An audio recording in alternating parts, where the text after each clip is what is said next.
Blouse शिवत होते, पण बऱ्याच छोट्या छोट्या मिस्टेक्स होत होत्या. त्यामुळे चुन्या येणं किंवा खांदे पडणं या गोष्टी मला सफर करायला लागल्या. जेव्हा मी क्लास जॉईन केला तेव्हा थोडंसं माझ्या मनात डाऊट होता की मी स्वतः शिवते, स्वतः अनुभव घेते, तर क्लास लावणं योग्य होईल का? कारण मी स्वतः जर शिवते तर मग मला असं वेगळं काय भेटणार आहे कोणत्या क्लासमध्ये, आणि तेही ऑनलाईन. ऑनलाईनच्या अगेन्स्टच होते मी त्याबद्दल. पण मग मी म्हटलं ठीक आहे, ठरवलं, म्हटलं बघूया घरी बसून जर करता येत असेल तर काय हरकत आहे थोडंसं बघा. म्हणून मग मी गीता मॅडमशी कॉन्टॅक्ट केलं आणि ऍडमिशन घेतलं.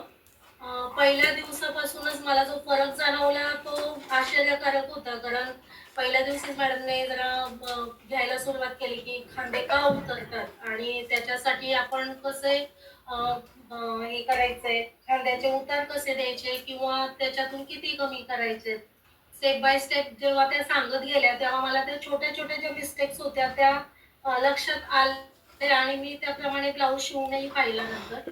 तर बराच ब्लाऊज असा बसला, परफेक्ट मुंडा कसा काढायचा आणि राऊंड पॉइंटच्या खाली राऊंड घेणं का महत्वाचं आहे हे मला त्यांनी पटवून सांगितलं. त्यामुळे मला बराच फरक पडला ब्लाऊज शिवताना आणि अनुभव खूप छान होता. बाकीच्या सखींची मला मदत लाभली आणि मी सगळ्यांनाच धन्यवाद म्हणेल त्या बाबतीत, स्पेशली गीता मॅडमना. कारण ब्लाऊज शिवणं ही कला खूप मोठी आहे. अंगानुसार ब्लाऊज शिवणं, कारण प्रत्येकाचं शरीर वेगळं, शरीरयष्टी वेगळी, चॉईस वेगळे असतात. त्यामुळे त्यानुसार त्यांना परफॉर्मन्स देणं हे खूप अवघड आहे. आणि आपण ते प्रयत्न करत असतो, आपल्याला वाटतं की ब्लाऊज असा शिवायचा तसं शिवायचं होऊन जाईल, पण त्यातले जे बारकावे आहेत ते तुम्हाला फक्त गीता फॅशन आणि मला वाटतं खूप जणांनी तिथे ऍडमिशन घ्यावं आणि त्यांच्याकडून योग्य ते नॉलेज घ्यावं. कारण मी पाहिलंय बऱ्याच ठिकाणी असं नॉलेज कुठेही मिळणार नाही.